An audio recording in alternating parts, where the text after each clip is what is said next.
مسئله دیورند با کلی با واضح صحبت کنن. او امار اسلامی بهتر میدانه و ای به کلی معلوم است که افغانستان در داخل پاکستان دستی بسیار قوی و رای حل کننده نیست. هر حل باشه حل موقتی و زودگذر است و نتیجه نداره و بمبارد و جنگ ادامه پیدا.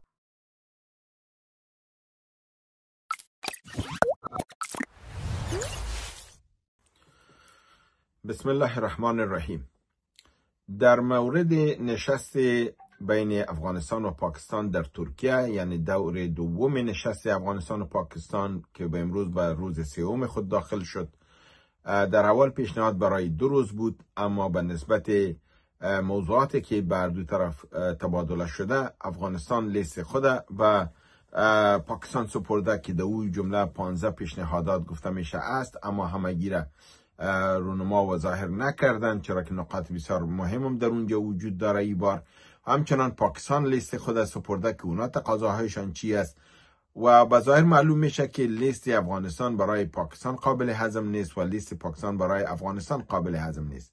بنان در روشنایی از این موضوع ایرا نتیجه را اخذ کرده میتونیم که این نشست ها شاید به نتیجه نرسد، چرا که در این مواردی که بحث شده بعد از دیر بعد هر دو طرف از پوست خود برآمدن، یعنی دیگه گپا لط شده و با وضوح و وضاحت با هم صحبت صورت گرفته که دو بجز از مسائل داعش و حملات هوایی و مسائل سرحدی و سیم و خاردار و اینا، مسئله دیورند با کلی با واضح صحبت صورت گرفته. چیزی را که افغانستان به بار اول برشان گفته که این نه در صلاحیت ما است، نه در این مورد بایتان صحبت صورت گرفته میتونه و نه برای ما قابل قبول است و نه سیم خاردارتان قابل قبول است، چرا که در دوران امریکایی ها بر رضایت امریکایی ها گذشته، بنان این سرحد برای ما قابل قبول نیست. و اگر فرضاً در این مورد صورت میگیره و حل از این قضیه را پاکستان میخواه، بنان باز ممکن است که یا رای زور باشه و یا رای پلبیسیت با جهان ملل متحد باشه که استصواب رای است. بنان صحبت ها بهتر است که لطف صورت گرفته، واضح صورت گرفته و حل از او برای پاکستان هم آسان نیست و حل چیزی را که پاکستان میخواه برای افغان ها آسان نیست. تقاضای از اونا برای ما قابل قبول نیست و تقاضای ما را اونا حل کردن نمیتونن.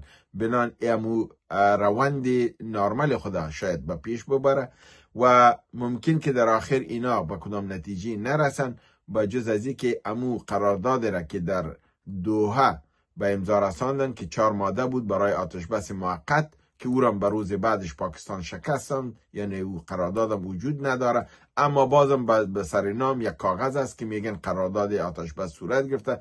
ممکن او را تمدید کنن امو آتش بس، اما او را پاکستان زود خواهد شکستان، چرا که پاکستان گفته که اگر ما به نتیجه نرسیم ما حمله میکنیم و امارت اسلامی هم برشان به وضوح گفته که حمله ای بار شما آتش در اسلام آباد بر شما خواهد بود و به واضح برشان گفته که اسلام آباد برتان به روی دیگه چپه میکنیم. یکی چطور میکنن او امارت اسلامی بهتر میدانه و ای به کلی معلوم است که افغانستان در داخل پاکستان دستی بسیار قوی داره.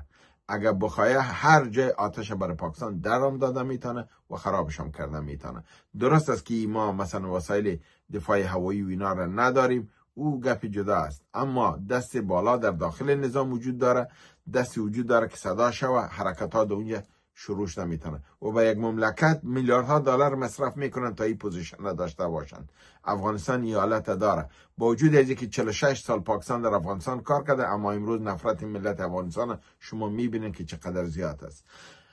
از این بابت گپ کدام جای نخواهد رسید، این منتج به کدام نتیجه که ملموس باشه و قابل قبول به همه تر اطراف باشه فکر نکنم برسه. امروز روز سوم است، ممکن امروزی کنفرانس یا نشست به پایان برسه و هر دو طرف به این اکتفا شاید کنند که ما میریم این مسائل با داخل در بزرگاه مطرح میکنیم و بعدا یک نشست دیگه میکنیم و با صحبت میکنیم. به این رقمی موضوع شاید به یک طرف بره و یک ورق را امضا خواد کردن که به نام آتش بس، تمدید آتش بس، که یکی بالای دیگه حمله نمیکنن و این چیز به ظاهر خواهد شد. اما اصلی موضوعات را که ایندین اکسپرس هم به او اشاره کرده بود و در امریکا و واشنگتن پست هم به او اشاره کرده و او عمق استراتژیک است که در پالیسی هر دو کشور وجود داره و اونا لاینحل است.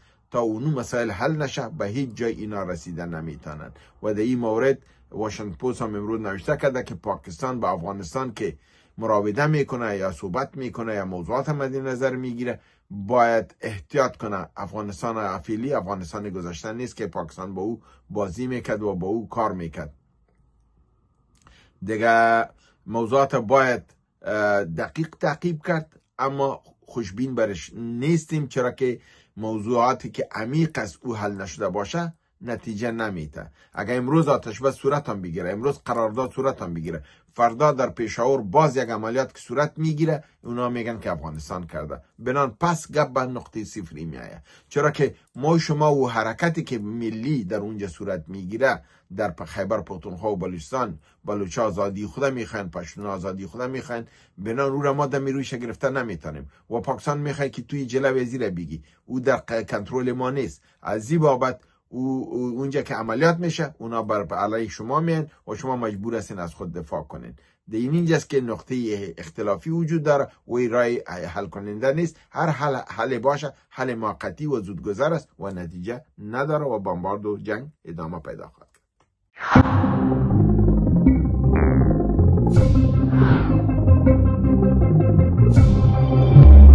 کرد.